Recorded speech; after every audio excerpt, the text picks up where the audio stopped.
Now we're starting off today in the side, the cut in half Centurion. This is slightly odd for me because it means I've got to wiggle about more. I've got to point at things and move around as long as I stay more or less in the same place. It meant I've got to keep awake as well, which is more of a problem, but there we are. Please remember to like, subscribe or click the little notification bell if you don't want to miss out on these videos. And I'd just like to say thank you to all our patrons for making this possible. Please join them if you can. Now what we're doing is looking at generally the inside of a Centurion. What this particular Centurion is we'll come to in due course. In fact, it started life as a Mark II, became a Mark III, and from a Mark III became a Mark V. And it was at that stage in its development that it was literally sliced in half by apprentices at the Royal Ordnance Factory. And that's how it came to be here. We daren't move it, it would fall over. But that's just one of the things you put up with by showing what the inside of a tank is really like. Now, the main thing about the inside of a tank is that it enables us to show armour thickness. You can see it on the sides here, outlined in red, and it enables us to see where the different members of the crew sat, which is really probably a bit more interesting, but that's how it's done. So we'll start off with the driver. He's sitting down here, and he's got in front of him all the driving controls you'd have in a car. An accelerator pedal, brake pedal, and a clutch pedal. And the only thing that's different is instead of a steering wheel, he's got a couple of levers in front of him, which he can pull back left or right to wiggle the tank round as he needs. The only trouble with this was that the lever on the right, the steering lever, was really close to the handbrake.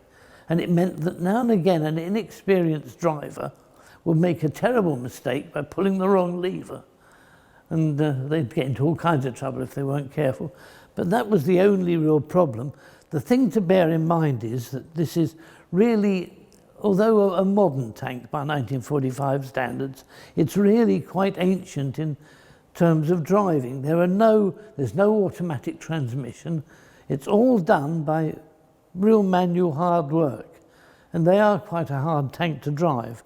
You've got the levers here for steering, you've got your gear change lever in the centre, and you've got to activate an engine which is at the back, all by push rods. There's nothing automated or simplified in this to make the driver's job easier. It is actually hard work to drive one of these tanks. The controls are all laid out in them. The driver's hardly really comfortable. He's sitting in his low seat at the moment. He's got a couple of hatches above his head with periscopes in. Now at the moment, for driving, he's driving by looking in a periscope. Doesn't give him the best view in the world, but it's safe. But by opening both hatches and raising the seat, which it can do, he can see out and drive with his head out. And it does make quite a difference as far as what he can see is concerned. But of course it isn't so safe because some rotten so-and-so is shooting at you. And that's why they're fitted with armoured hatches above the heads of all the crewmen possible. But they need periscopes particularly for seeing where they're going. It's the only way to see out. You can judge the armour thickness by the red sections in the metal there. The front sloping plate, the glacis, is about 3 inches thick, which by those standards was very good indeed. Up the top here, at the mantlet where the gun would fit, you've got 6 inches thick armour, and that would take quite a blow before it gave up.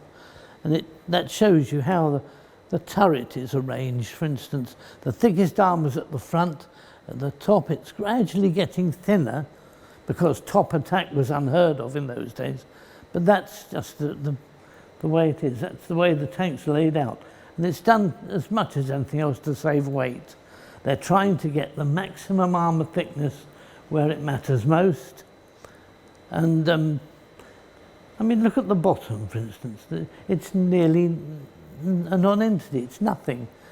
It can be blown apart by a mine quite easily, but that's not why they're arranged like they are. It's really to save weight on the bottom and the top, and they put the heaviest armour where it's most needed at the front, where it's likely to get hit by an incoming round. That's why it's like it is, and why it's all different armour thicknesses in different places. So that, at least, we've looked at the driver. Now, behind him, we've got two people to look at. One is the gunner, who's sitting in front of, and well and truly behind at the moment. Very difficult to see, but there's a gunner in there, and he's sitting in front of the commander. Now, the gunner's job is fairly obvious, at least supposed to be.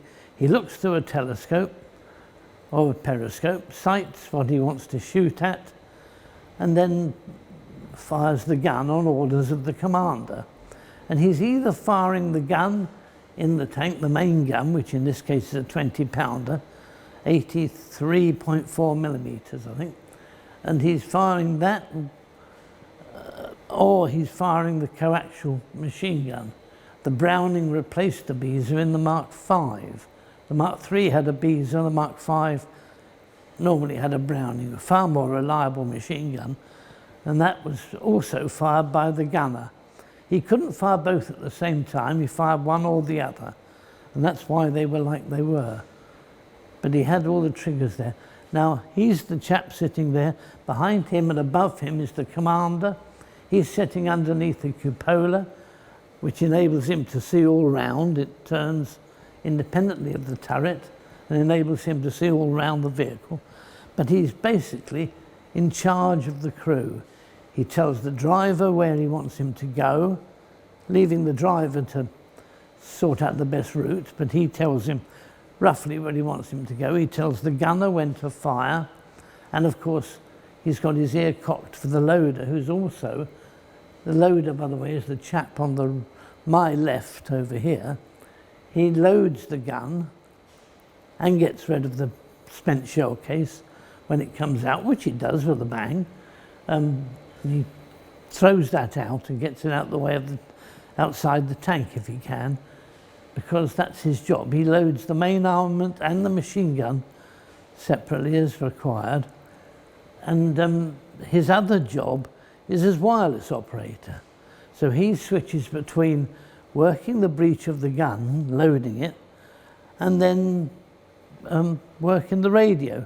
And that requires quite a bit of intelligence to do too. So none of these men are just small parts. They are all a team working together to get the tank to work. And that is important to remember with all these tanks. They've always done, the other thing you'll notice is that the tank doesn't have a hull machine gun or a hull machine gunner. It has the basic 5 men, 4 men, 3 in the turret, and the driver down here in the front. They did away with the hull machine gun. They didn't think it was necessary. They've used the machine gun that's in the turret. You can see the turret and how it's set up. It rotates on a central pivot down the bottom here, and it's free to revolve, or free to be revolved, to 360 degrees. It will go all the way round. And you can see how it works. It's powered. The traverse is powered, and so is the elevation powered, actually. So you don't have to physically do those things. They're done for you. And you've got a control that enables you to turn the turret round. But the turret's getting bigger and heavier. That's just a natural development of the tank.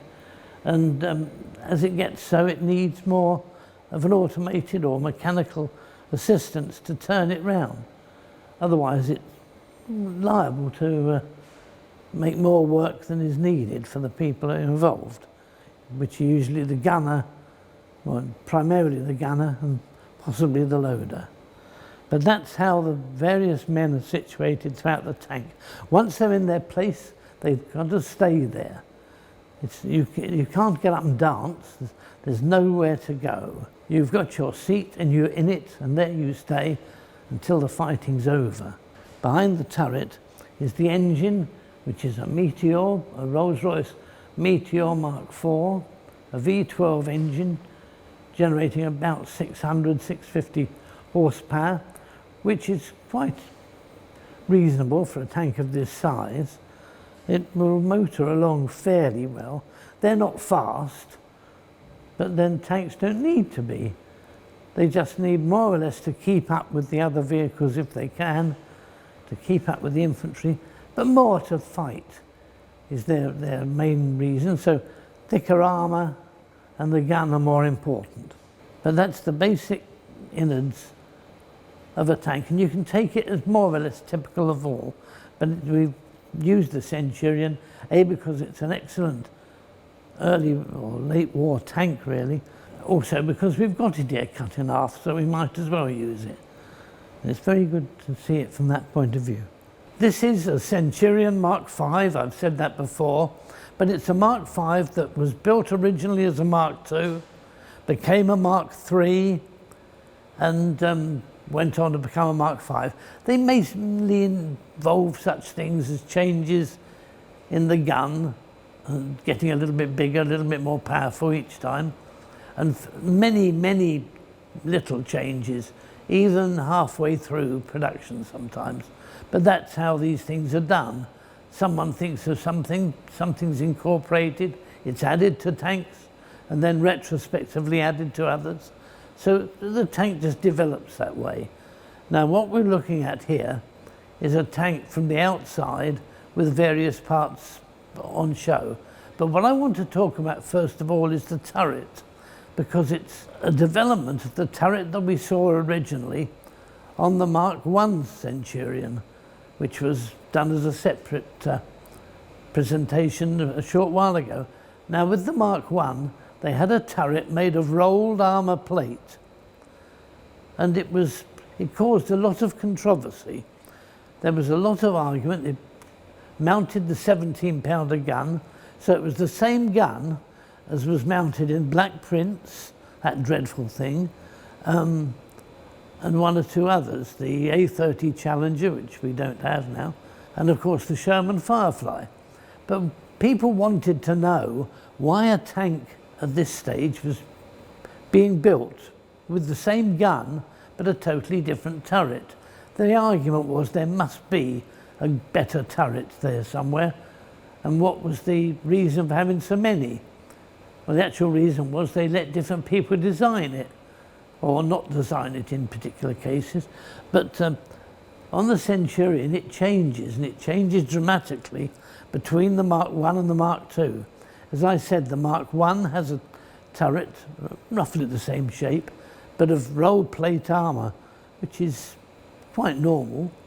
This turret, which is really becomes the essential Centurion turret from then on, is made of cast armour with a sort of plate dropped in at the top, which is welded in place. So it's a two-piece unit, still well protected, much better protected than perhaps some of the earlier square turrets. But there we are. So you come up with this style of turret, which now follows the Centurion through all its marks. The turret may look a bit different, may be developed a little bit, but it's basically the same.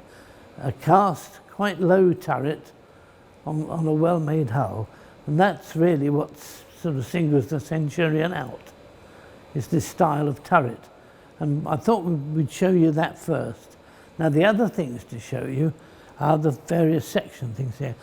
On the right front there we have the final drive, which is the way the engine links with the drive sprocket and therefore drives the tank around. The sprocket, of course, engaging the track as it goes round by those teeth, driving the tank along. The tracks themselves are only sitting on the ground. They don't actually, you can, if you're stupid enough, put your foot on the track while the tank goes by. All the rest will appear to move. That won't move because it's not designed to move. But that's how it's done there anyway. And you'll notice it's a double reduction there, geared to the outside, which is where the sprocket is. Next to that, just a little bit forward that, you've got a complete suspension unit.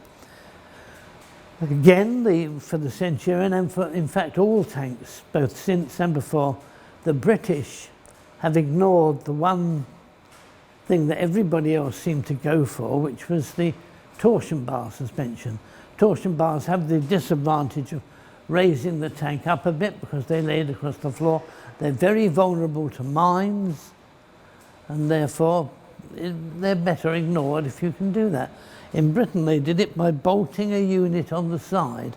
Now the unit used horizontal coil springs for the main action of the suspension, and they mean that you've got pairs of wheels shown on balance bars here. They'll actually move independent of one another. The spring taking care of the suspension here. It's a Horstman type suspension, but the actual designer was a chap called John Rackham, who actually worked in those days for AEC. He'd been a tank corps man in the First World War, and I would argue that Rackham is actually one of the most underrated inventors of tanks. This Centurion modification, this development at least, was probably his last, but he designed the crab flail, the crocodile flamethrower. He designed all those without any real, he often engaged in considerable arguments with people over that, but he usually came out on top. And it's him and his development that needs making more of, really. It's such a wide range, but he was definitely involved in the suspension of the Centurion. And the complete bogie here, which is worked by coil springs to give this springing effect on the wheels, is bolted onto the side. So if the worst comes to the worst, if the tank is hit by a mine or something like that, the hull will probably stay intact. The worst that's going to happen is that one of these units will get wrecked. If it is wrecked, a new one can be put on to replace it. Now you can't do that really under fire. You've got to get the tank somewhere safe to work on it. That's how it was done.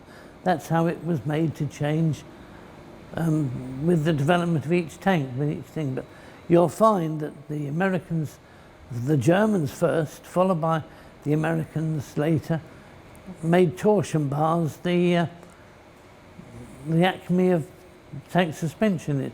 It seems to be accepted throughout the world, except for some reason in Britain, and I think you'll also find in Israel, where they don't use it. But that's how it's done. The only other thing to show you is the idler wheel. It's been sectioned. The idler wheel is normally put on as a means of, you need a wheel anyway for the track to go round to find its way back. But it also enables the tank to adjust its tracks. Tracks will stretch, believe it or not. They look quite substantial, but they will actually stretch with the years, and the idler enables you to lengthen the wheelbase and take up the slack when the track stretches, which it doesn't really matter all the time, but it's something you need to keep constantly in mind. That's why if you see a tank with really wavy tracks that need stretching out, that's how it's done. Doesn't sound like much, but that's what it's for. Otherwise, the tank is the same as any other Centurion, and that's about all.